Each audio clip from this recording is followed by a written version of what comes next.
இந்த உலகத்தில் எவ்வளவோ உயிரினங்கள் இருக்குது. ஒவ்வொன்றும் ஒவ்வொரு விதமாக சண்டை போடுது. இப்போ 2 மாடு சண்டை போட்டுக்குதுன்னு வச்சுங்க, என்ன பண்ணும்? 2 முட்டிக்கும். அதுக்கு சண்டை போடுறதுக்கு ஆயுதமாக உபயோகப்படுறது அதோட கொம்பு. 2 சேவல் சண்டை போட்டுக்குதுன்னு வச்சுங்க, அதுக்கு ஆயுதமாக உபயோகப்படுறது அதோட கால் நகம். காலால் தான் அது ஒன்றோட ஒன்று சண்டை போட்டுக்கும்.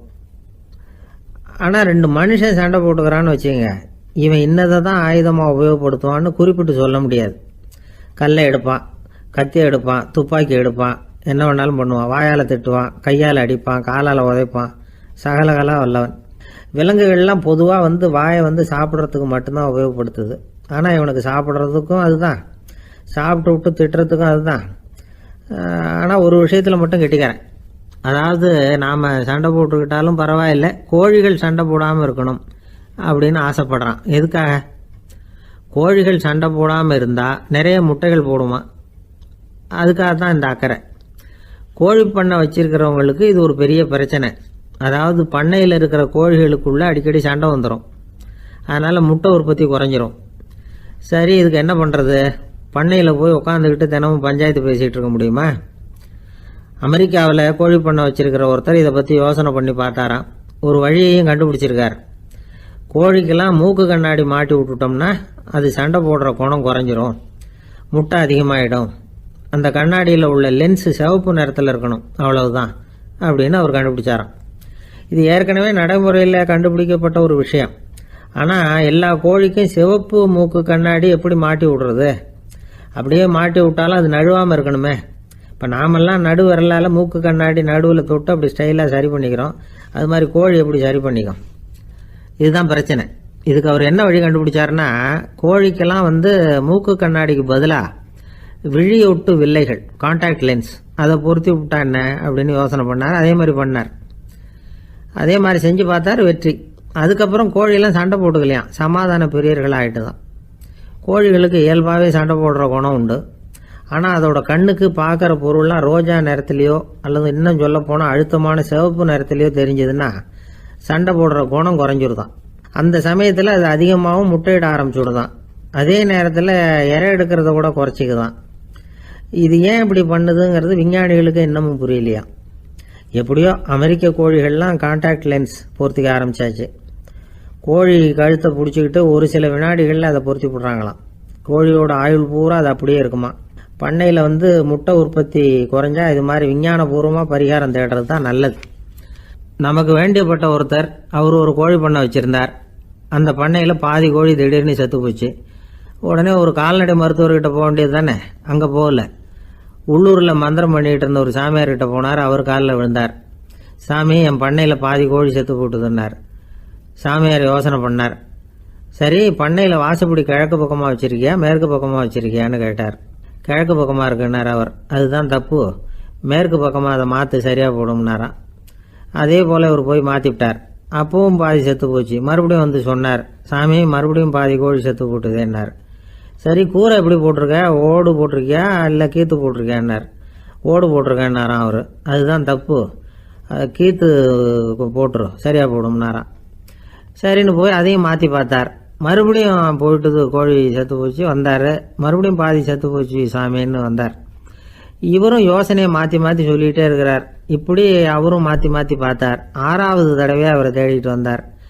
அந்த சமயத்தில் இவர் ரொம்ப தீவிரமாக யோசனை பண்ணி பார்த்துட்டு, அது சரிப்பா, நீயும் என்கிட்ட சளைக்காமல் வந்துக்கிட்டு இருக்கிற, நானும் யோசனை சொல்லிகிட்டு இருக்கேன்.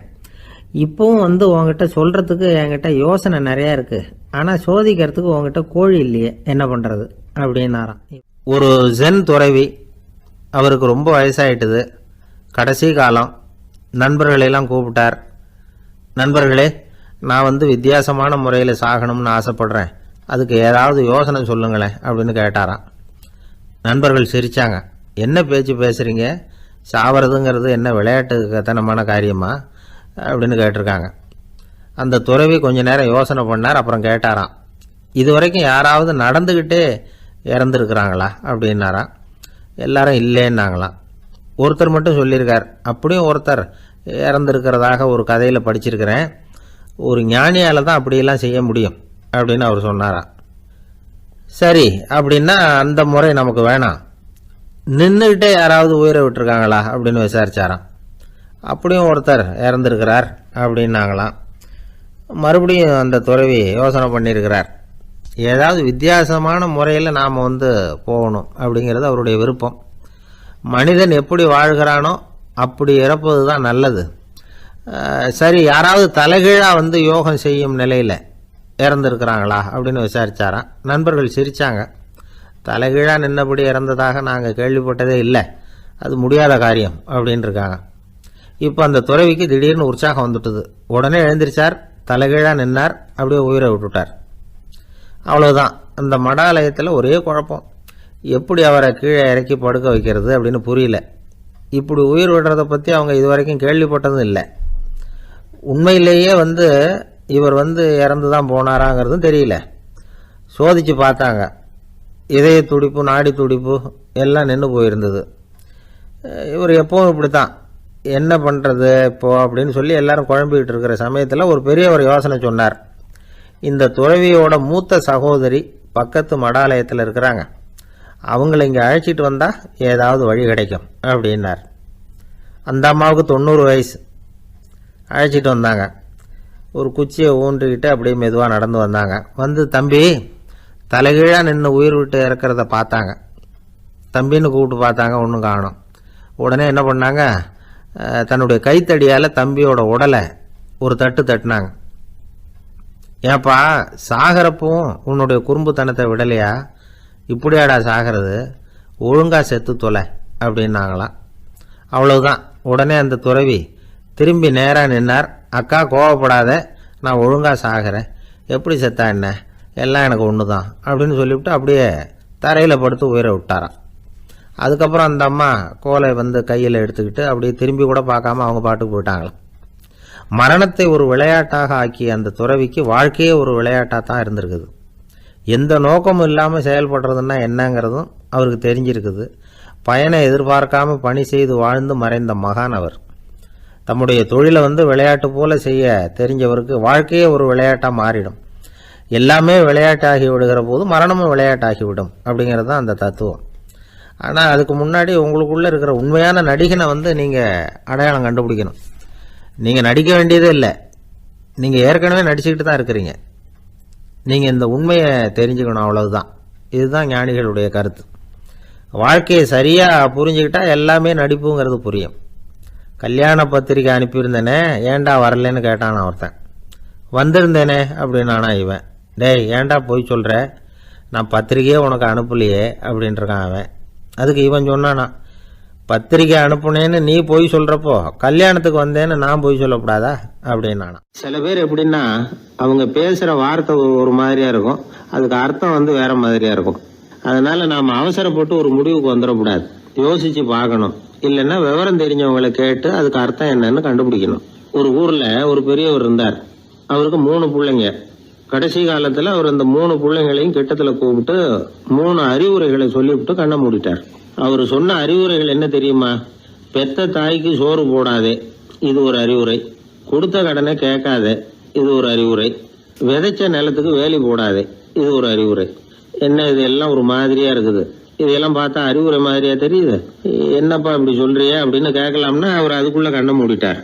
சரி, அப்பா சொல்லிவிட்டு போன அறிவுரைக்கு அர்த்தம் என்ன, அதை எப்படியாவது கண்டுபிடிப்போம் அப்படின்னு சொல்லி அந்த 3 பிள்ளைங்களும் ஆளுக்கு ஒரு அறிவுரையை எடுத்துக்கிட்டு வெளியில புறப்பட்டாங்களாம், விவரம் தெரிஞ்சவங்களை கேட்கலாம்னு. ஒரு பெரியவர் வந்தார். அவரை பார்த்து விளக்கம் கேட்டாங்க. ஐயா, கொஞ்சம் நெல்லுங்க, எங்க அப்பா சாகர சமயத்துல பெத்த தாய்க்கு சோறு போடாதேன்னு சொல்லிவிட்டு போனார், அப்படின்னா என்ன அர்த்தம் அப்படின்னு கேட்டாங்க. அந்த பெரியவர் கொஞ்சம் யோசனை பண்ணி பார்த்துட்டு அப்புறம் விளக்கம் சொன்னார்.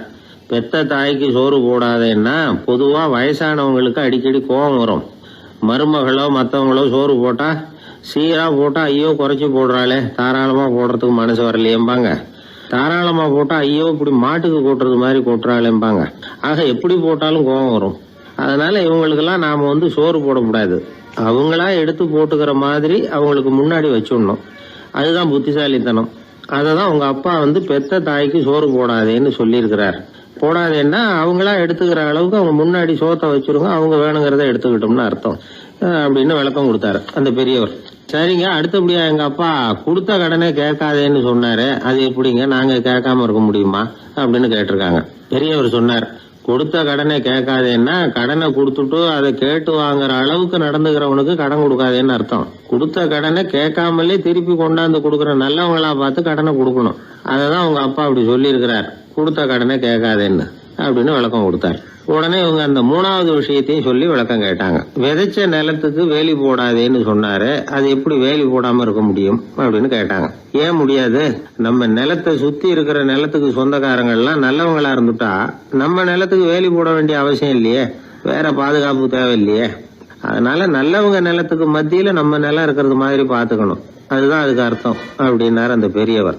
அதுக்கு பிறகுதான் இந்த பிள்ளைங்களுக்கு அப்பா சொன்ன புத்திமதியோட பொருள் புரிஞ்சுதான் ஒரு பெரியவர் இந்த உலகத்தை விட்டு போகக்கூடிய நிலைமையில இருக்கிறார், கட்டில படுத்திருக்கிறார்.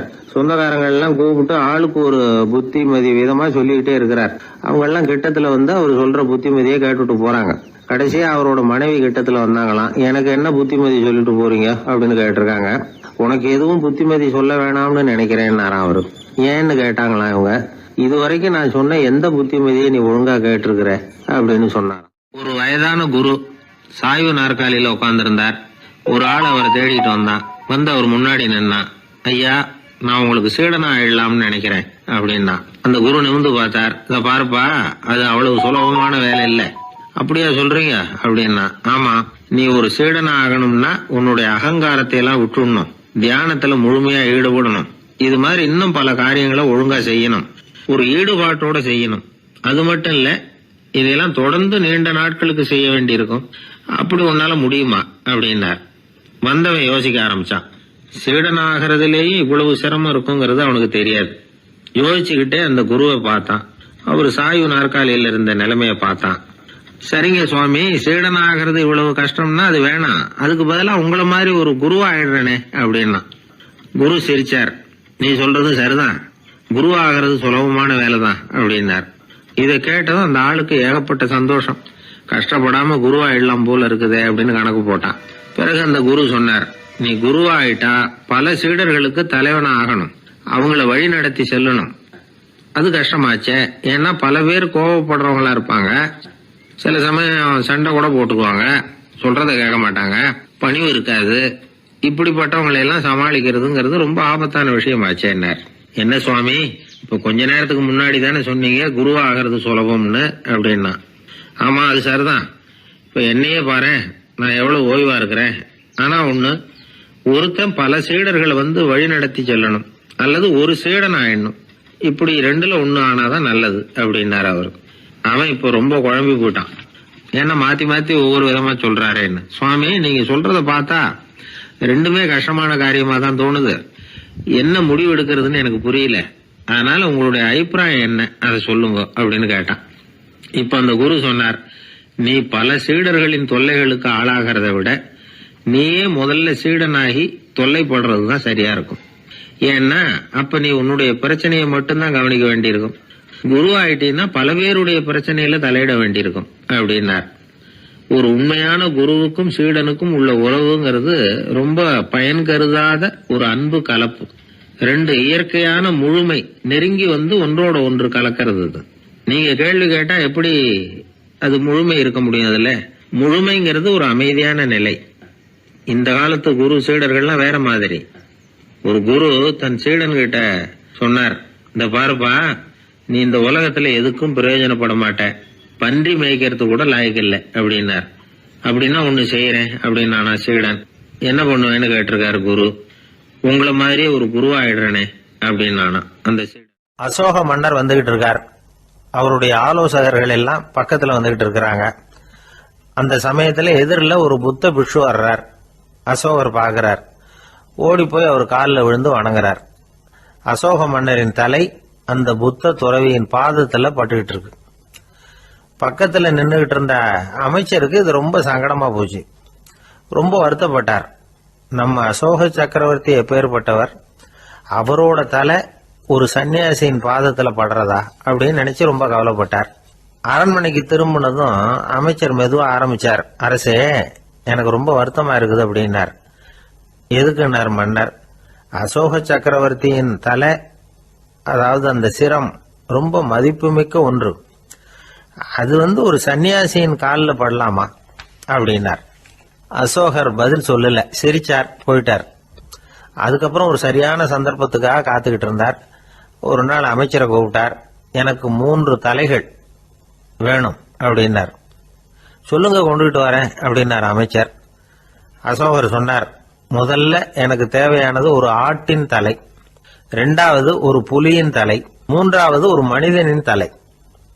இதுதான் அசோகர் கேட்டது. எங்க இருந்தாலும் கொண்டு வாங்கன்னார். அமைச்சர் புறப்பட்டார். ஆட்டுத்தலை புலித்தலை கிடைச்சிட்டுது. அப்புறமா ஒரு சுடுகாட்டுக்கு போய் ஒரு மனித தலையும் சேகரம் பண்ணிட்டு ராஜா கிட்ட வந்துட்டார். அரசே, உங்கள் ஆணைப்படி 3 தலைகளையும் கொண்டு வந்திருக்கிறேன்னார். அசோகர் பார்த்தார். ரொம்ப நல்லது, இப்ப இது 3ஐயும் எடுத்துக்கிட்டு போய் சந்தையில வித்துட்டு வாங்க அப்படின்னார். அமைச்சர் அதுகளை எடுத்துக்கிட்டு சந்தைக்கு போனார். முதல்ல ஆட்டுத்தலை நல்ல விலைக்கு வித்து போச்சு.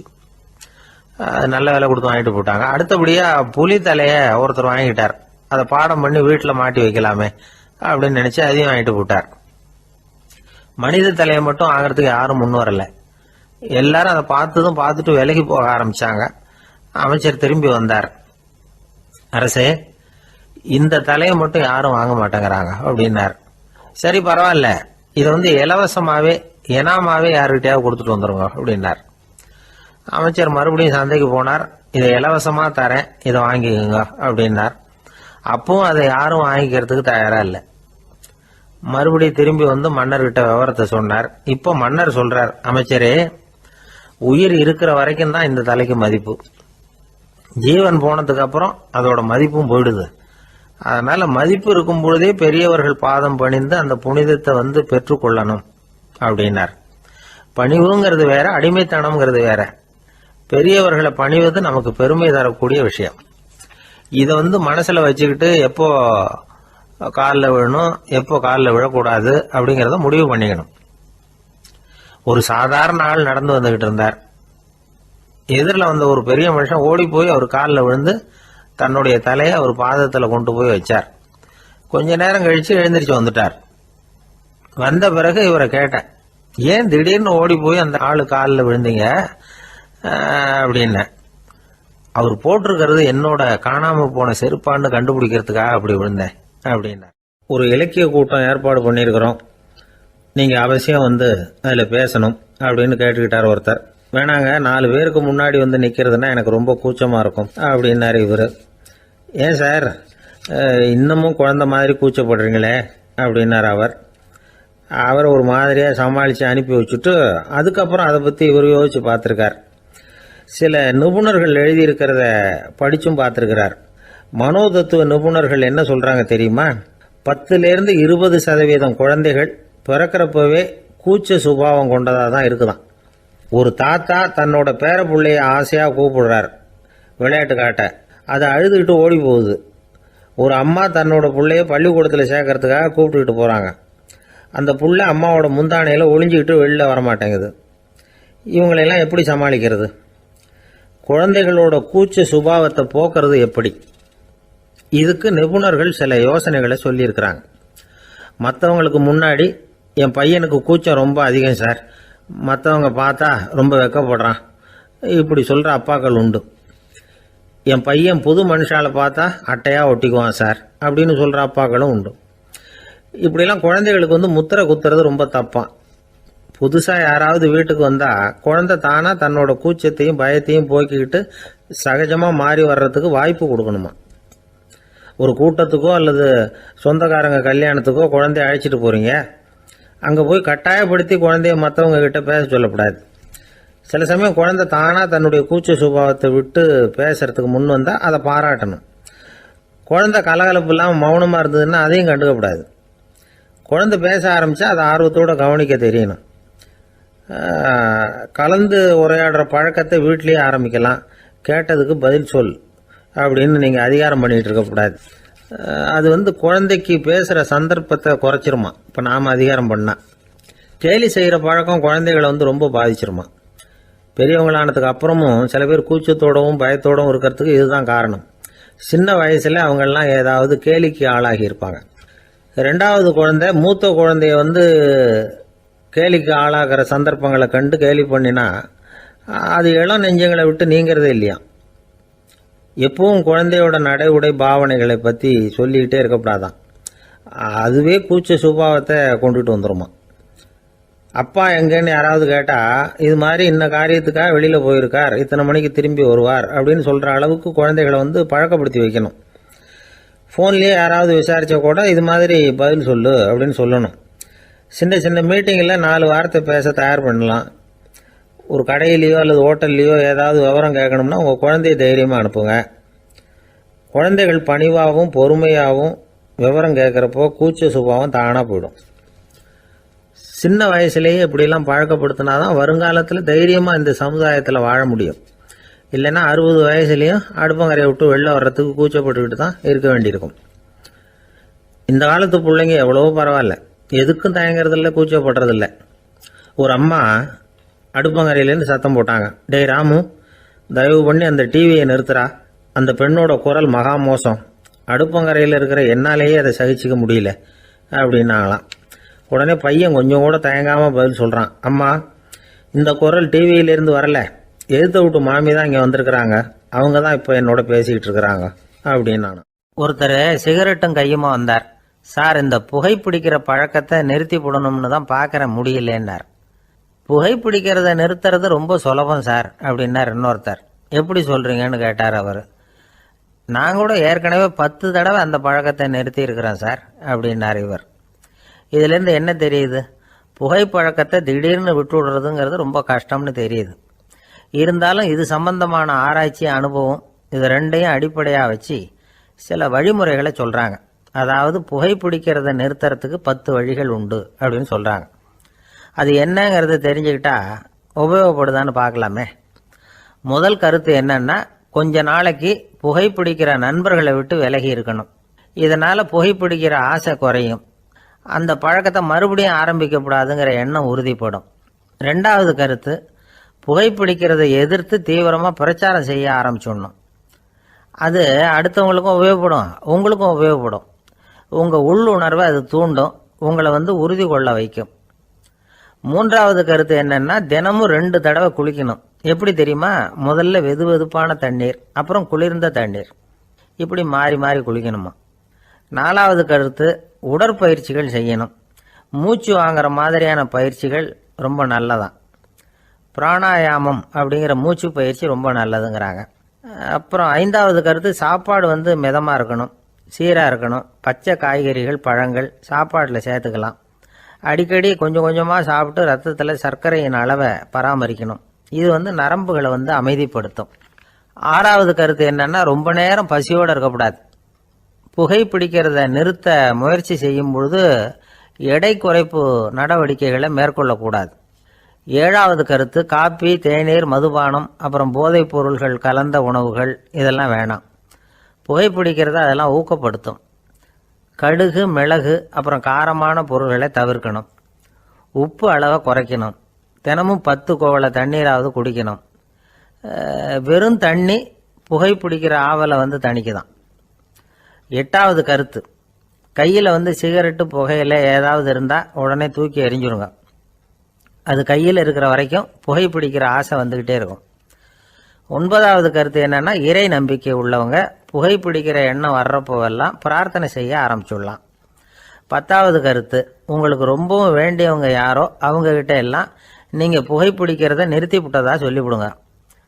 இந்த 10 வழிகளையும் கடைபிடிக்க ஆரம்பிச்சுட்டா புகைப்பிடிக்கும் பழக்கத்தை நிறுத்தி விடலாம் அப்படின்னு சொல்கிறாங்க அனுபவப்பட்டவங்க. முயற்சி பண்ணி பார்க்கலாம். ஒரு முக்கியமான இடத்துல நின்றுக்கிட்டு இருந்தார் ஒருத்தர். அங்கே இன்னொருத்தர், ஏன் சார் இந்த இடத்துல சிகரெட் பிடிக்கலாமா அப்படின்னு அனுமதி கேட்டார். இந்த இடத்துல சிகரெட் பிடிக்கக்கூடாதுங்க அப்படின்னாரு இவர். நீங்கள் இப்படி சொல்கிறீங்க, ஆனால் இந்த இடத்துல கீழே நிறைய சிகரெட் துண்டுகள் கிடக்குதே, அவங்கெல்லாம் யார்? அவங்கெல்லாம் உங்கள் மாதிரி என்கிட்ட அனுமதி கேட்காதவங்க அப்படின்னாராம் இவர். ஒரே ஒரு ஊரில் ஒரு அம்மா இருந்தாங்க. அந்த அம்மாவுக்கு ஒரே ஒரு பிள்ளையாண்டான். அவனுக்கு ரொம்ப அக்கறையோடு கல்யாணம் பண்ணி வச்சாங்க. கல்யாணம் முடிஞ்சதும் மருமக பொண்ணு வீட்டுக்கு சேர்ந்தது. அப்பாடா, என் கடமை முடிஞ்சது, இனிமேல் அக்கடான்னு எங்கேயாவது ஒரு மூலையில் படுத்து கிடக்கலாம் அப்படின்னு நினச்சாங்க அந்த அம்மா. ஆனால் நினைக்கிறபடி எங்கே நடக்குது? அதுக்கப்புறம் தான் பிரச்சனையே ஆரம்பமாச்சு. மருமகள் குணம் சரியில்லை, ஒரு மாதிரி. அந்த பொண்ணு வீட்டுக்கு வந்ததுமே முதல் வேலையாக மாமியாரை பார்த்து, அதுதான் நான் வந்துட்டேன்ல, இனிமேல் உங்களுக்கு என்ன வேலைங்க, புறப்பட வேண்டியது தானே, காசி ராமேஸ்வரம்னு எங்கேயாவது போங்கோ அப்படின்னுட்டு தான். மாமியாரை பார்த்தாங்க, கொஞ்சம் யோசனை பண்ணாங்க. இந்த பாருமா, நீ இப்படி சொல்கிறதுக்கு முன்னாடியே வீட்டை விட்டு புறப்படணுங்கிற முடிவுக்கு நான் வந்துட்டேன். வீட்டை மட்டும் இல்லை, இந்த உலகத்தை விட்டே கூட போகிறதுக்கு தயாராக இருக்கிறேன். ஆனால் ஒரே ஒரு விஷயத்துக்காக என் உயிரை கையில் பிடிச்சிக்கிட்டு இருக்கிறேன் அப்படின்னாங்களாம். என்ன விஷயம்னு கேட்டது இந்த மருமக பொண்ணு. வேற ஒன்றும் இல்லை, என் பிள்ளைக்கு கல்யாணம் பண்ணி வச்சுட்டேன். ஒரு பேர புள்ள பிறந்து அதை என் கண்ணால் பார்த்துட்டேன்னா நான் எங்கே வேணும்னாலும் போகிறதுக்கு தயாராக இருக்கிறேன் அப்படின்னாங்களாம் அந்த மாமியார். மாமியார் இப்படி சொல்கிறதுலேயும் நியாயம் இருக்கிறதாக பட்டுது அந்த பொண்ணுக்கு. சரி, அப்படியே இருந்து பார்த்துட்டு போகலாம் அப்படின்னு அனுமதி கொடுத்தது. கொஞ்ச காலத்தில் ஒரு பேரன் பிறந்தான். அந்த அம்மாவும் பேரனை கண்ணால் பார்த்துட்டாங்க. சரி, பேரனை பார்த்தாச்சுல்ல, இனிமேல் புறப்பட வேண்டியது தானே அப்படின்னது மருமக பொண்ணு.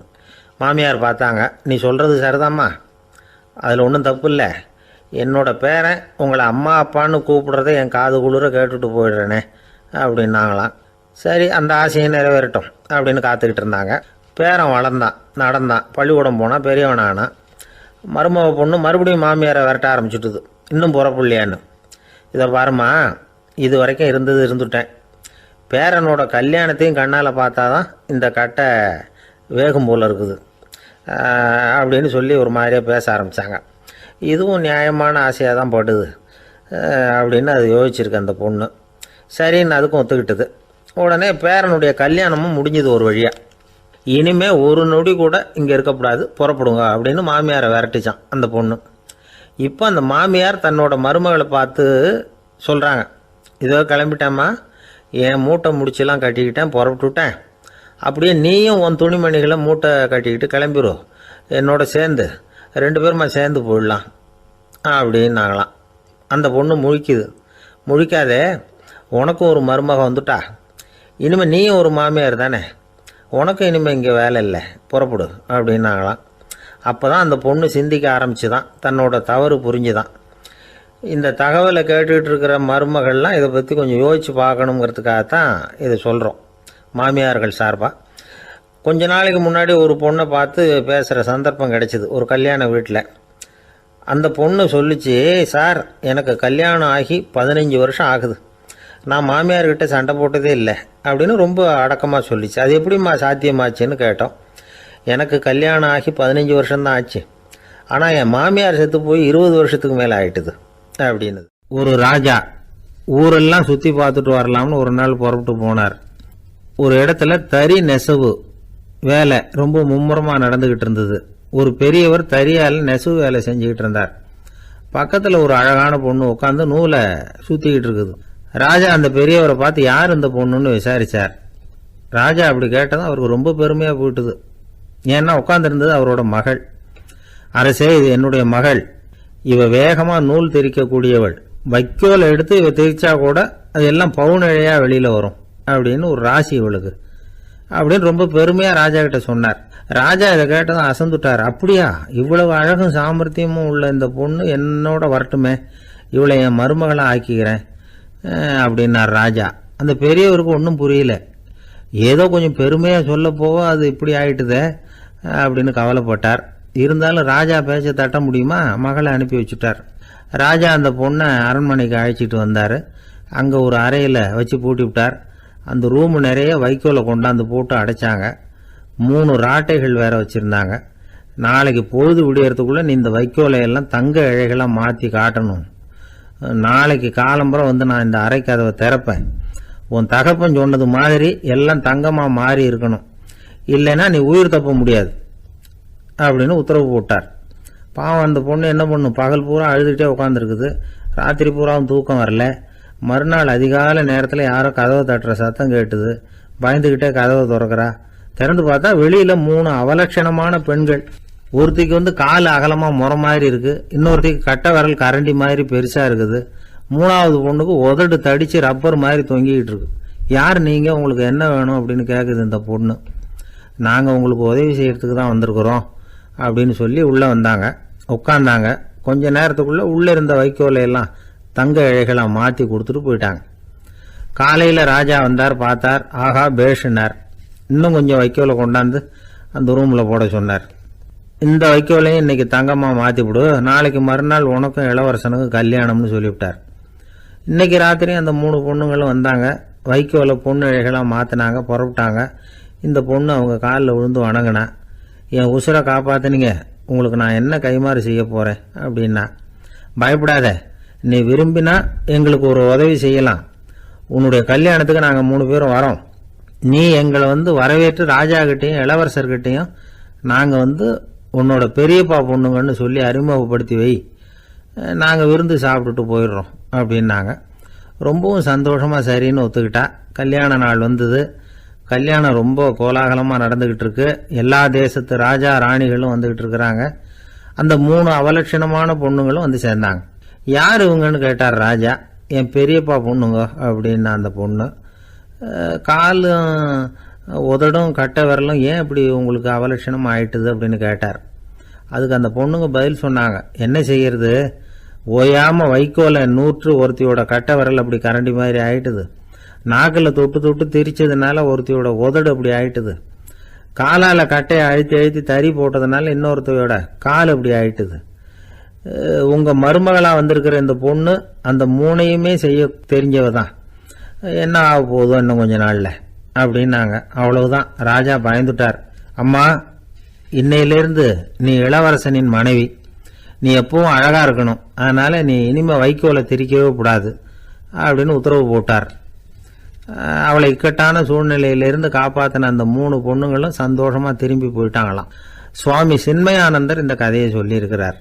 தன்னலம் மறந்து சுயலாபத்தை தியாகம் செய்கிறது வைக்கோல்ல இருந்து தங்க இழைய நூக்கிறது மாதிரி அப்படிங்கிறார் அவர். அது இருக்கட்டும், இப்போ நம்ம கதைக்கு வருவோம். ஒரு ராஜா தன்னோட மகனுக்கு சுயவரம் நடத்தினார். எல்லா தேசத்திலிருந்தும் ராஜகுமாரர்கள் வந்திருந்தாங்க. ராஜகுமாரியை கல்யாணம் பண்ணிக்கலாம்ங்கிற ஆசையில் சுயம்பர மண்டபத்திலிருந்து எல்லா ராஜகுமாரர்களும் அலறி அடிச்சுக்கிட்டு வெளியில் ஓடி வந்துகிட்டு இருக்கிறாங்களாம். ஏன் இப்படி எல்லாரும் மிரண்டு போய் ஓடி வர்றாங்கன்னு கேட்டார் ஒருத்தர். அதுக்கு இன்னொருத்தர் விவரம் சொன்னார். ராஜகுமாரியை இன்னைக்கு தான் அவங்க நேரில் பார்த்தாங்களாம், அதுதான் அப்படி ஓடி வந்துகிட்டு இருக்கிறாங்க அப்படின்னார். ஒரு பெரிய கிராமம்.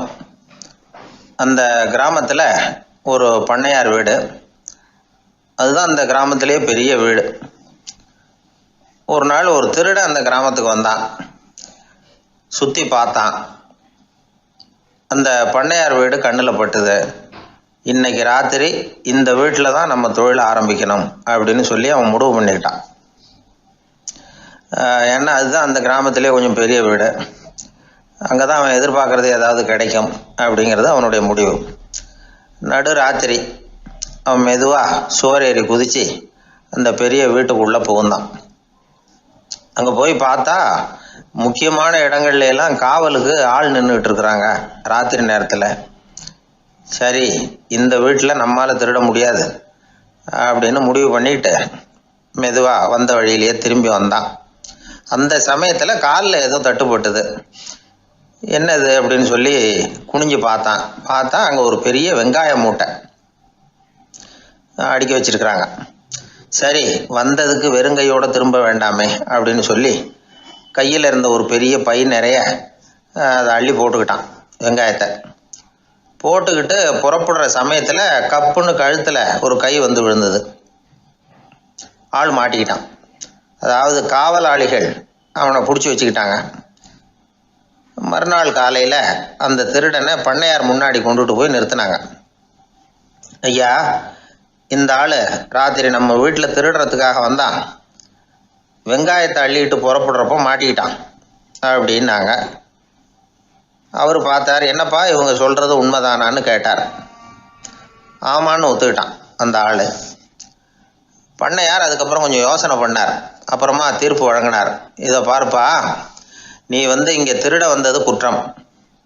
அதுக்காக நீ 100 ரூபாய் அபராதம் செலுத்தணும், அல்லது 100 கசையடிகள் வாங்கணும். அதுவும் இல்லைன்னா நீயே திருடுன அவ்வளவு வெங்காயத்தையும் பச்சையா என் கண் முன்னாடியே சாப்பிட்டுடணும். இதில் எந்த தண்டனையை ஏற்றுக்கிறது அப்படிங்கிறத பற்றி நீயே யோசனை பண்ணி முடிவு எடுத்துக்கலாம் அப்படின்னு சொல்லிவிட்டார். அதாவது இவனே முடிவு பண்ணிக்க வேண்டியது. 100 ரூபா பணம் கட்டுறியா, இல்லது சாட்டை அடி வாங்குறியா, அல்லது வெங்காயத்தை சாப்பிட்றியா, இதுதான் அவர் கொடுத்தது, நீயே முடிவு பண்ணி சொல்லுன்னு விட்டார். திருடன் கொஞ்ச நேரம் யோசனை பண்ணி பார்த்தான். அவனுக்கு இருக்கிறதுலே ரொம்ப சுலபமாக தெரிஞ்சது இந்த வெங்காயத்தையே சாப்பிட்டுட்றேன்ட்டான். ஐயா, நான் வந்து இந்த வெங்காயத்தையே சாப்பிட்டுட்றேன், அதுதான் எனக்கு கொஞ்சம் சுலபமாக தெரியுதுன்னா சரின்னு விட்டார் பண்ணையார். அப்படியே எல்லாத்தையும் கொண்டு வந்து கொட்டினாங்க. ஒவ்வொன்றா எடுத்து சாப்பிட ஆரம்பித்தான். கொஞ்ச நேரம் சுவாரஸ்யமாக சாப்பிட்டான். அதுக்கப்புறம் வாய் எரிய ஆரம்பிச்சுட்டுது. கண்ணு ரெண்டும் செவந்து போச்சு. கண்ணில் இருந்து தார தாரையாக கண்ணீர் வழிய ஆரம்பிச்சுட்டுது. ஒரே எரிச்சல். அவனால் தாக்கு பிடிக்க முடியல. வெங்காயம் பாதி கூட தீரல. பார்த்தான், சரி இது நமக்கு சரிப்பட்டு வராது அப்படின்னு முடிவு பண்ணிட்டான். ஐயா, என்னை மன்னிச்சுக்கோங்க, இது என்னால் முடியாது போல இருக்கு, பேசாமல் எனக்கு 100 ஷார்ட் ஐடியா கொடுத்துருங்க அப்படின்னா. அவரும் சரின்னார். ஷார்ட் ஐடி விழ ஆரம்பிச்சுது.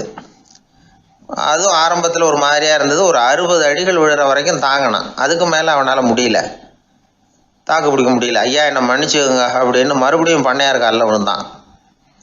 ஐயா, இதுவும் எனக்கு சரிப்பட்டு வராது போல இருக்கு, பேசாமல் 100 ரூபா அபராதமே கட்டிவிடுறேன் அப்படின்னா.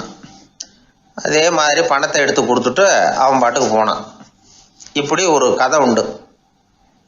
இந்த கதையை உலக புகழ்பெற்ற மனோதத்துவ மேதை எம் ஸ்காட் பெக் ஒரு உதாரணமாக எடுத்து சொல்கிறார். எதுக்காக அவர் எடுத்து சொல்கிறாருன்னா, இந்த முடிவெடுக்கும் திறன் அப்படிங்கிறத விளக்கறதுக்காக. வாழ்க்கையில் முடிவெடுக்கிற திறன் நம்ம ஒவ்வொருத்தருக்கும் ரொம்ப அவசியம். எந்த சந்தர்ப்பத்தில் எப்படி முடிவெடுக்கிறோம் அப்படிங்கிறத வச்சு தான் நம்ம வாழ்க்கை அமையும்.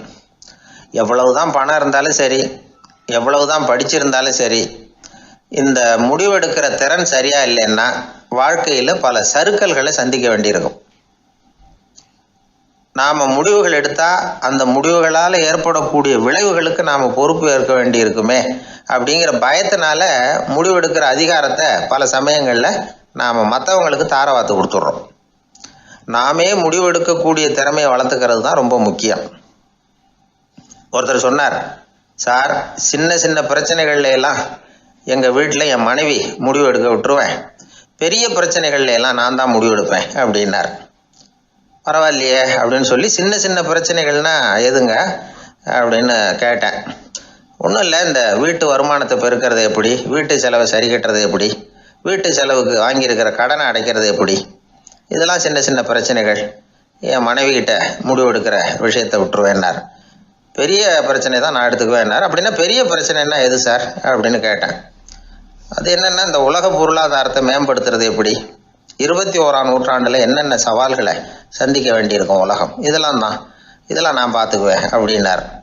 பாருங்கள், இது பிரச்சனைகள்லேருந்து தப்பிக்கிற வழி. அதனால் வாழ்க்கையில் பிரச்சனைகளை சந்திக்கிறதுக்கு தயங்கக்கூடாது. அதே மாதிரி சரியான நேரத்தில் சரியான முடிவு எடுக்கிறதுக்கு நாம் கற்றுக்கணும். அது ரொம்ப முக்கியம். ஒருத்தன் தன்னுடைய நண்பனை வழியில் பார்த்தான். என்னப்பா லெட்டர் போட்டுனே கிடச்சிதா அப்படின்னா. ஓ, கிடச்சிதேன்னா அவன். இவன் உடனே, ஏன்டா போய் சொல்கிற, நான் உனக்கு லெட்டரே போடலை, சும்மா தான் கேட்டேன், உடனே கிடச்சிட்டுதுங்கிறியே அப்படின்னா. லெட்டர் போட்டேன்னு நீ போய் சொல்கிறப்போ அது கிடைச்சதுன்னு நான் போய் சொல்லக்கூடாதா அப்படின்னானா அவன். இப்படிப்பட்டவங்க சில பேர் இருந்தால் கூட இன்னைக்கு கடிதம் மூலமாக தொடர்பு கொள்ளாதவங்க இருக்கவே முடியாது. அந்த அளவுக்கு அது அவசியமான ஒன்றாயிட்டுது. இந்த அஞ்சல் அட்டைகள் எப்படி ஆரம்பமாச்சு தெரியுமா? ஆஸ்திரியா நாட்டில் ஒரு பேராசிரியர் இருந்தார். அவர் பேர் இம்மானுவேல் ஹெர்மன். அவர் ஒரு நாள் ஒரு பத்திரிகையில் கட்டுரை எழுதினாராம். இது நடந்தது 1869. அவர் எழுதின கட்டுரையில் மக்கள் அதிகம் செலவில்லாமல் ஒருத்தருக்கு ஒருத்தர் தகவல் பரிமாறிக்கிறது எப்படி அப்படிங்கிறத பற்றி எழுதியிருந்தார். அதுக்கு சில யோசனைகளை அவரே எழுதியிருந்தாராம். எப்படின்னா, அந்த கட்டுரையை எல்லாரும் படித்து பார்த்துருக்குறாங்க, அவர் சொன்ன யோசனைகள் என்னன்னு. அது அரசாங்கத்தின் கவனத்துக்கு அது போச்சான். ஆகா, இது அவர் சொல்கிற யோசனை நல்லா இருக்கும் போல் இருக்கு அப்படின்னு அவங்களே நினச்சிருக்கிறாங்க. அவ்வளவுதான். உடனே அந்த யோசனையை நடைமுறைக்கு கொண்டுகிட்டு வந்தாங்களாம். பேராசிரியர் இம்மானுவேல் ஹெர்மனின் யோசனைப்படி அச்சடித்த அரசு முத்திரையோட அரசாங்கம் அஞ்சல் அட்டைகளை வெளியிட ஆரம்பிச்சுதான். 1869 அக்டோபர் 7ஆம் தேதி இது நடந்திருக்கு. உலகின் முதல் அஞ்சல் அட்டை வெளிவந்த நாள் அது. அப்போதான் அதுக்கு பேர் என்ன தெரியுமா? அதாவது கரஸ்பாண்டிங் கார்டு அப்படின்னு பேராது. அதுக்கப்புறம் என்ன ஆச்சுன்னா, உடனடியாக அமெரிக்காவிலேயே இது மாதிரியான கார்டுகளை வெளியிட ஆரம்பிச்சிட்டாங்க. அங்கே இதுக்கு என்ன பேர் தெரியுமா? Postal card. அதுக்கப்புறம் 1870 இங்கிலாந்துலேயும் இதை வெளியிட்டாங்களாம். அதை வெளியிட்ட முதல் நாள் அன்னைக்கு என்ன நடந்தது தெரியுமா? மக்கள்லாம் ஏதோ நியாய விலை கடையில் நிற்கிறது மாதிரி பெரிய பெரிய கியூ வரிசையில் நின்று இதை வாங்கினாங்களாம். நம்ம நாட்டில் முதல் அஞ்சலகம் 1927 கல்கத்தாவில் ஆரம்பமாயிருக்கு. இன்னைக்கும் அஞ்சலகம் இல்லாத இடமே இல்லை. அந்த அளவுக்கு அஞ்சல் போக்குவரத்து அதிகமாக இருக்குது. அன்னைக்கு உள்நாட்டில் ஒருத்தருக்கு ஒருத்தர் தகவல் பரிமாற்றம் செய்து கொள்ள மலிவான ஒரு அஞ்சல் அட்டையை அரசாங்கம் வெளியிடலாம் அப்படின்னு பேராசிரியர் எழுதின கட்டுரை இன்னைக்கு எந்த அளவுக்கு ஆகியிருக்கு பார்த்தீங்களா? ஒருத்தன் ஒரு தபால் பெட்டிக்கு பக்கத்தில் தலையை வச்சுக்கிட்டு அவன் பாட்டுக்கு நின்றுட்டு இருந்திருக்கான். அங்கே இருந்து இன்னொருத்தன் கேட்டிருக்கான், என்ன ஆச்சுன்னு. கொஞ்ச நேரத்துக்கு முன்னாடி இந்த தபால் பெட்டியில் ஒரு கார்டு எழுதி போட்டேன், விவரமெல்லாம் நல்லா தான் எழுதியிருக்கிறேன், ஆனால் அட்ரஸ் எழுத மறந்துட்டேன் அப்படின்னு நானா. உடனே அவன், அதுக்காக கவலைப்படாத, நான் போட்ட கார்டில் அட்ரஸ் எல்லாம் பின்கோடு உள்பட கரெக்டாக எழுதியிருக்கேன், ஆனால் விவரம் எழுத மறந்துட்டேன் நானா. கவலைப்படாத, கொஞ்ச நேரத்தில் தபால்காரர் வருவார், பெட்டியை திறந்ததும் நம்ம லெட்டரை கேட்டு வாங்கிக்கலாம்னா ஒருத்தன். கொஞ்ச நேரத்துக்கு முன்னாடி அவர் வந்தார், கேட்டேன், அதுக்கப்புறம் தான் மனசுக்கு ரொம்ப கஷ்டமாக போச்சு நானா. இவன் ஏண்டான்னு கேட்டிருக்கான். அவன், இது தபால் புட்டு இல்லையா? கல்யாணத்துக்கு போயிருந்தியே, எப்படி இருந்ததுன்னு கேட்டார் ஒருத்தர். எப்படி இருந்தது? சாப்பாடு சரியில்லை, சாம்பார்ல உப்பு பத்தல, இப்படி அடுக்கிக்கிட்டே போனார் அடுத்தவர். இது ஒரு மனித சுபாவம். எப்பவுமே எதிர்மறையான செய்திகளை பேசுறதுல தான் மனிதனுக்கு ஆர்வம் அதிகம். எது சரியில்லைங்கிறத சொல்றதுக்கு தான் அவன் ஆசைப்படுறான். எது சரியா இருந்ததுங்கிறத சொல்றதுக்கு அவன் ஆசைப்படுறது இல்ல. இப்ப எல்லாரும் சொல்லுவாங்களே, ஒரு பெரிய வெள்ளைத்தாள்ல நடுவுல ஒரு சின்ன கருப்பு புள்ளிய வைங்க, அத ஒருத்தர்கிட்ட காட்டி இது என்னன்னு கேட்டா கருப்பு புள்ளின்னு தான் சொல்லுவார்.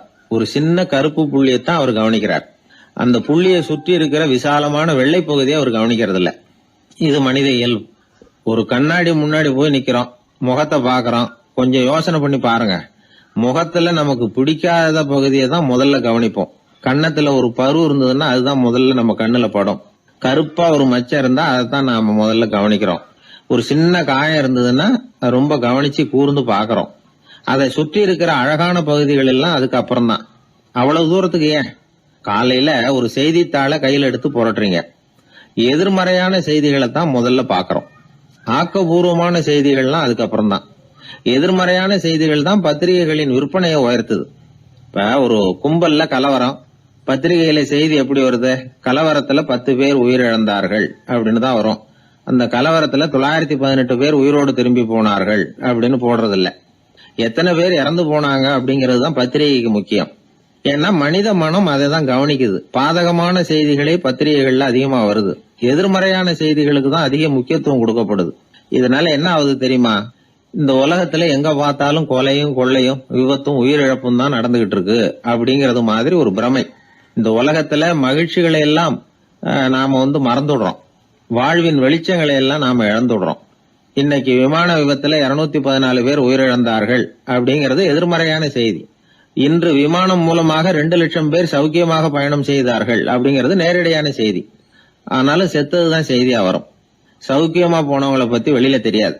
வாழ்க்கையின் சாதகமான அம்சங்கள்ல கவனம் செலுத்துறதுக்கு நாம கத்துக்கணும்.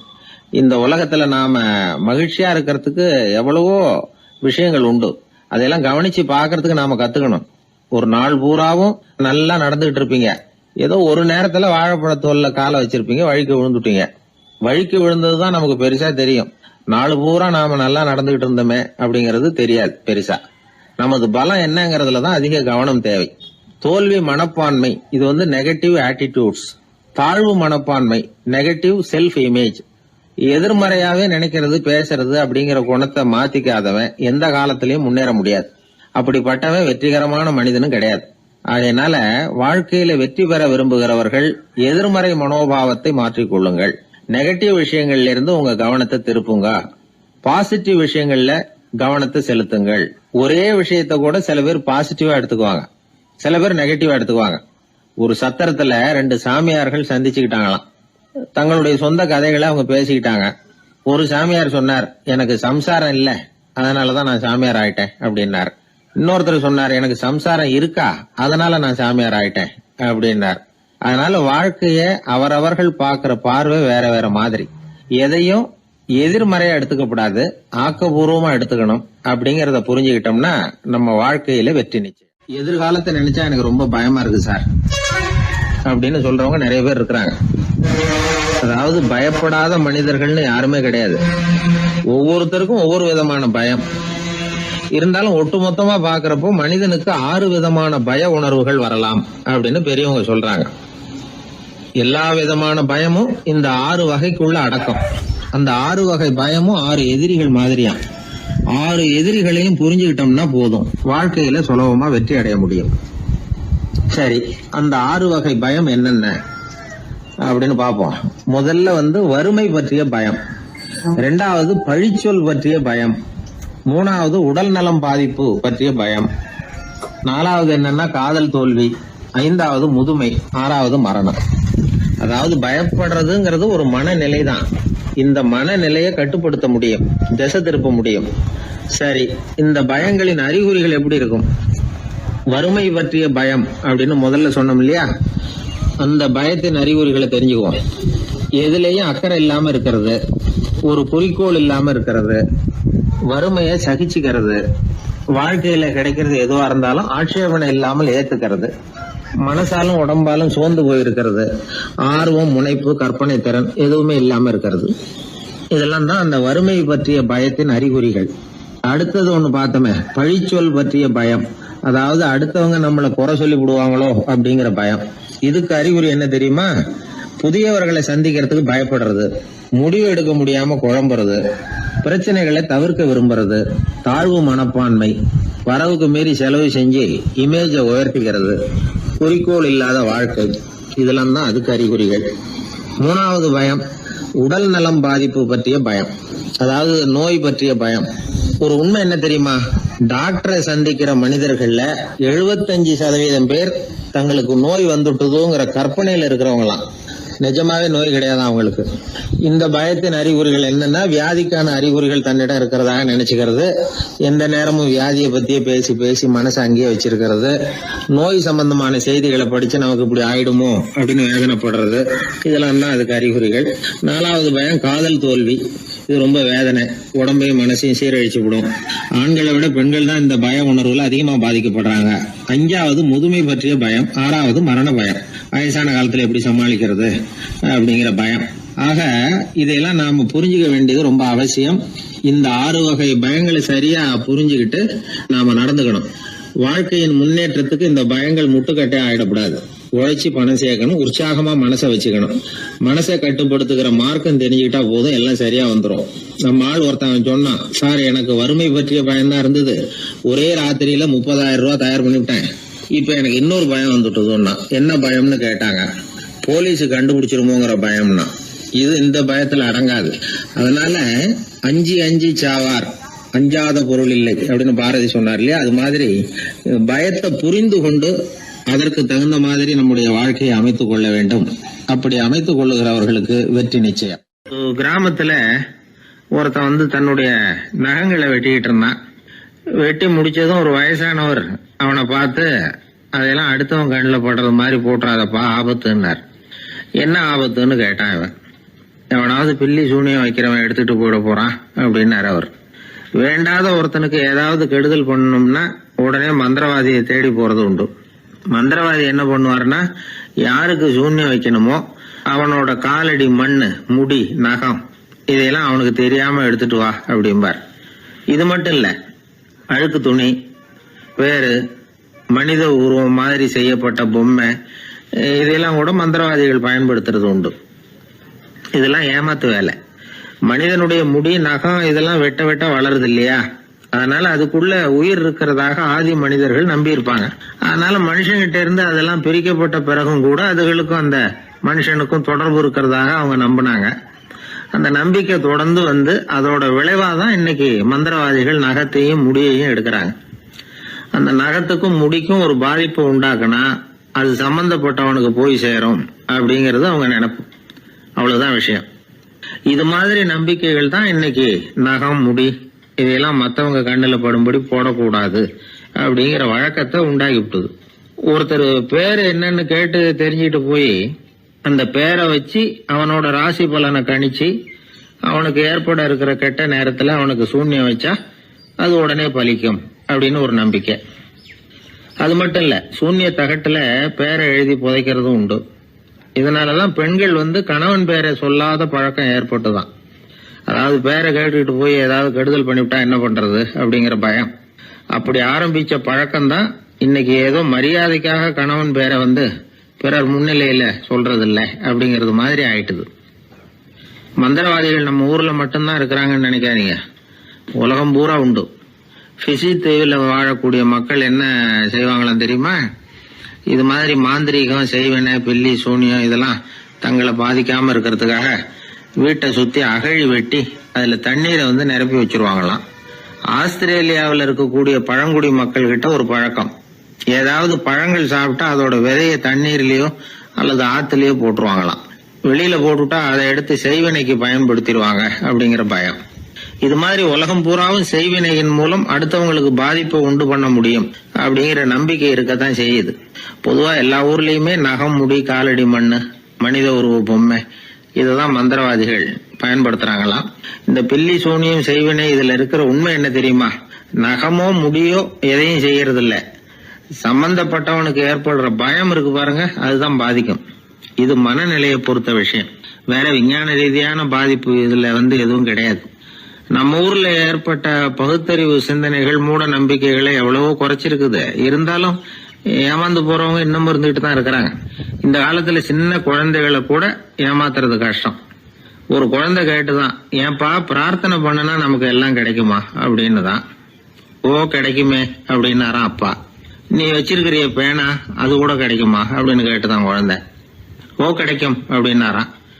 அப்படின்னா நீ வச்சிருக்கிற பேனாவை என்கிட்ட கொடுத்துரு, அதுக்கப்புறம் நீ பிரார்த்தனை பண்ணி வேற ஒரு பேனாவை வாங்கிக்கோ அப்படின்னு தான் அந்த சின்ன குழந்தை. ஒரு பெரிய நினைவு மண்டபம், அதுக்கு முன்னாடி ஒரு அப்பாவும் பிள்ளையும் நின்றுகிட்டு இருக்கிறாங்க.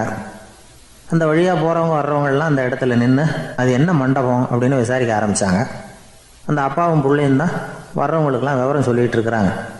அதாவது இந்த இடத்துல ஒரு பெரிய மகான் சமாதி ஆயிருக்கார், அவர் சமாதியான இடத்துல இந்த நினைவு மண்டபத்தை கட்டியிருக்கிறோம் அப்படின்னாங்க.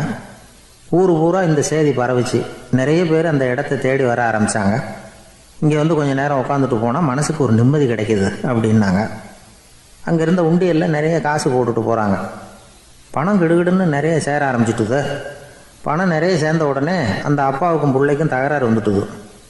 பணம் சேர்ந்தாலே சொத்து தகராறு வரத்தானே செய்யும், அது மாதிரி வந்துட்டுது. பையன் அடிக்கடி நிறைய பணம் கேட்க ஆரம்பித்தான். அப்பா பார்த்தார், யோசனை பண்ணார், ஒரு முடிவுக்கு வந்தார்.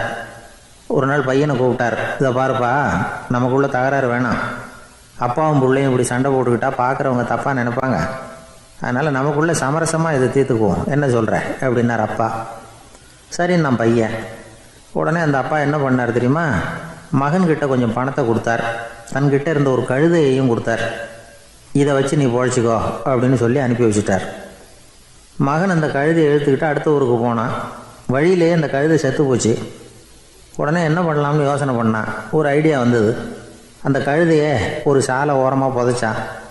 கையில் இருந்த பணத்தை வச்சு அந்த இடத்துல ஒரு கல் மண்டபம் கட்டினான். அந்த வழியாக 2 பேர் வந்தாங்க. இது என்ன மண்டபம்னு விசாரித்தாங்க. இந்த இடத்துல ஒரு பெரிய மகான் சமாதி ஆயிருக்கிறார் அப்படின்னா.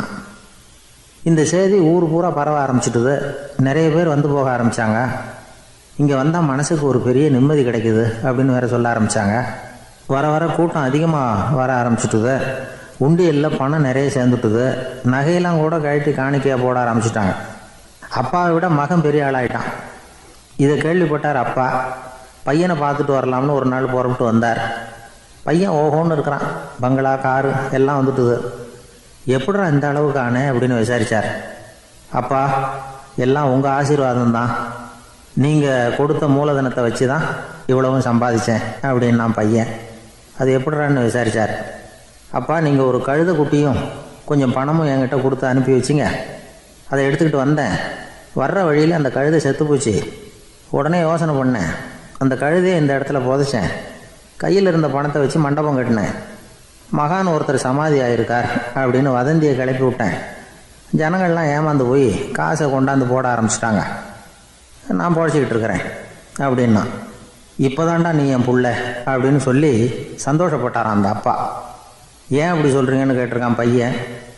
கழுதை குட்டியை புதைச்சி மண்டபம் கட்டியிருக்கிற நீ, ஏற்கனவே நம்ம ஊரில் நாம் கட்டியிருக்கிறோமே மண்டபம், அது இந்த கழுதையோட அம்மாவை புதைச்ச இடம்.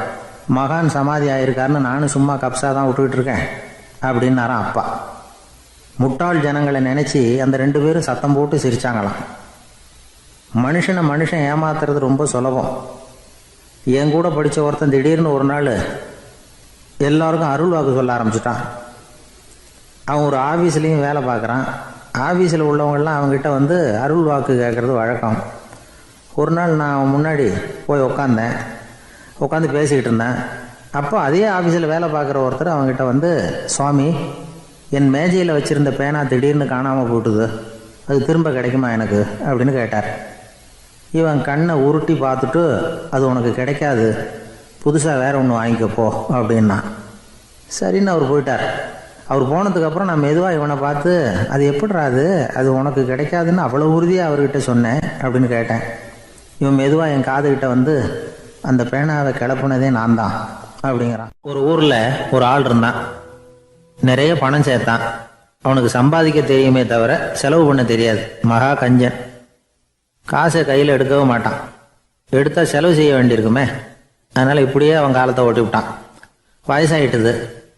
அவனுடைய மனைவி ஒரு நாள் கேட்டாங்க, இவ்வளவு நாளாக நீங்கள் என்னை எங்கேயுமே அழைச்சிட்டு போனதில்லை, இப்போவாவது அழைச்சிட்டு போகக்கூடாதா அப்படின்னாங்க. எங்கே போகணும் சொல்லுன்னா. காசிக்கு போகணும், கங்கையில் குளிக்கணும்னாங்க. இவன் பார்த்தான், இதுக்கு ஏன் அவ்வளோ தூரம் செலவு பண்ணிட்டு போகணும், நம்ம ஊர் ஆற்றுலேயே குளிக்கலாமே, இதுவும் புண்ணிய நதி தான், இங்கே குளித்தா அங்கே குளித்த பலன் கிடைச்சிரும் அப்படின்னா. சரின்னு 2 பேரும் ஆத்தங்கரைக்கு போனாங்க. அன்னைக்கு ஏதோ விசேஷம், நிறைய கூட்டம், நிறைய பேர் குளிச்சுக்கிட்டு இருக்கிறாங்க. கரையில் சில புரோகிதர்கள் நின்றுக்கிட்டு இருக்கிறாங்க. குளிக்கிறதுக்கு முந்தி அவங்கக்கிட்ட உட்காந்தா ஏதோ மந்திரம்லாம் சொல்லுவாங்க, கொஞ்சம் காசு கொடுக்க வேண்டியிருக்கும். அதனால் இவன் என்ன பண்ணான், ஆத்தங்கரையிலேயே கொஞ்சம் தூரம் போனான். ஊரை விட்டு தள்ளி வந்துட்டான். அங்கே யாருமே இல்லை. அப்பாடான்னு சந்தோஷப்பட்டான். குளிக்கலாம்னு புறப்பட்டான். இந்த நேரம் கடவுள் பார்த்தார், இந்த கஞ்சனுக்கு ஏதாவது புத்தி போகட்டணும் அப்படின்னு நினைச்சார். உடனே ஒரு புரோகிதர் மாதிரி உருவத்தை மாற்றிக்கிட்டு அந்த ஆள் முன்னாடி வந்து நின்னார். அவனுக்கு அதிர்ச்சி. இங்கே யாருமே இருக்க மாட்டாங்கன்னு நினச்சா இங்கேயுமே ஒரு ஆள் வந்துட்டாரு, என்ன பண்ணுறதுன்னு யோசனை பண்ணான். புரோகிதர் உருவத்தில் இருந்த கடவுள் சொன்னார், இதை பாருங்க, இன்னைக்கு விசேஷ நாள், நீராடுறதுக்கு முன்னாடி சுயகல்பம் பண்ணிக்கிறது ரொம்ப நல்லது அப்படின்னார். என்கிட்ட பணம் எதுவும் இல்லையேன்னா. பரவாயில்ல, அப்புறமா கொடுங்க, வாங்கிக்கிறேன்.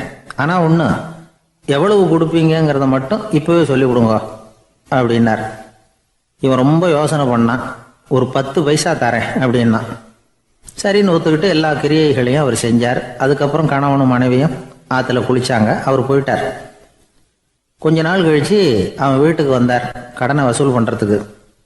வாசலில் நின்றுக்கிட்டு இருந்த அவன் மனைவி இவரை பார்த்ததும் தயங்க ஆரம்பித்தாங்க. அந்த அம்மா கிட்ட விஷயத்த சொன்னார். அந்த அம்மா ஓடி போய் உள்ளே இருக்கிற தன்னுடைய கணவர்கிட்ட சொன்னாங்க.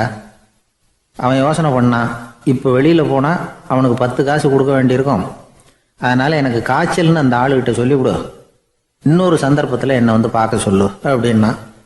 அந்த அம்மா போய் சொன்னாங்க. அப்படிங்களா, அப்படின்னா அவரை நான் உடனே போய் பார்க்கணுமே அப்படின்னு உள்ள நுழைய ஆரம்பித்தார். அவங்க மறுபடியும் இருங்க தான் வரேன்னு சொல்லிவிட்டு உள்ள ஓடி விஷயத்த சொன்னாங்க. இது எதுடா வம்பா போச்சு அப்படின்னு பார்த்தான். மனைவியை கிட்டத்தில் கூப்பிட்டான். இதோ பாரு, ஜன்னி கண்டு நான் இறந்து போயிட்டதா சொல்லிவிடு அப்படின்னா சொன்னாங்க. புரோகிதர் பார்த்தார். அப்படின்னா ஒரு வழியாக இருந்து அவருடைய இறுதி சடங்குகளையே நானே முடிச்சுட்டு போயிடுறேன் அப்படின்னார். உள்ளே இருந்தவன் யோசனை பண்ணான், அந்த ஆள் என்னை விட மாட்டான் போல இருக்கு, அதனால் ஒரு சவப்பெட்டியில் என்னை வச்சு தூக்கிக்கிட்டு மயானத்துக்கு போங்க, பார்த்துக்கலாம் அப்படின்னா. புரோகிதரும் விடுற மாதிரி இல்லை, கூடவே நடந்து போய்கிட்டு இருக்கிறார். அங்கே இறக்கி சடங்குகளை முடிச்சுட்டு தீ வைக்கிற நேரம் பொட்டிக்குள்ளே இருந்த நம்ம ஆள் அலறி அடிச்சுட்டு வெளியில் ஓடி வந்தான். புரோகிதர் உருவத்தில் இருந்த கடவுள் சிரிச்சார். தன்னுடைய சுய உருவத்தை காட்டினார். அதுக்கப்புறம் அவனை கூப்பிட்டு, இதை பாருப்பா, ஏன் இப்படி அல்லாடுற, ஏதாவது வரம் வேணும்னா கேள் தரேன் அப்படின்னார். அவன் யோசனை பண்ணான். பகவானே, ஒரே ஒரு வரம் தான் உங்ககிட்ட கேட்கணும்னா. என்ன வேணும் கேளுன்னார். அந்த 10 பைசா தட்சணையை தள்ளுபடி பண்ணால் போதும் அப்படின்னா. கடவுளும் சரின்னு சொல்லிட்டு போயிட்டார். இப்படி ஒரு கதையை சுவாமி சிவானந்தர் சொல்லியிருக்கிறார். செல்வந்தர்கள் பல பேர் இப்படித்தான் இருக்கிறாங்க. தாங்களும் அனுபவிக்க மாட்டாங்க, அடுத்தவங்களுக்கும் கொடுக்க மாட்டாங்க. இது மாதிரியான கஞ்சர்களுக்கு இந்த உலகம் இல்லை, அந்த உலகம் இல்லைங்கிறார் அவர். இந்த கதையில கடவுள் கடன் வசூலுக்கு வந்தது மாதிரி நம்ம ஊர் ஆள் ஒருத்தன் இன்னொருத்தர்கிட்ட 10 பைசா கடன் கொடுத்துட்டான். திருப்பி வாங்கறதுக்கு நடையா நடக்கிறான். கடைசியா கேட்டான், நீ எப்பதான் கடனை திருப்பி தரப்போற, அதை முடிவா சொல்லுன்னா. வர்ற வியாழக்கிழமை கண்டிப்பா கொடுத்துருவேன் அப்படின்னானா அவன்.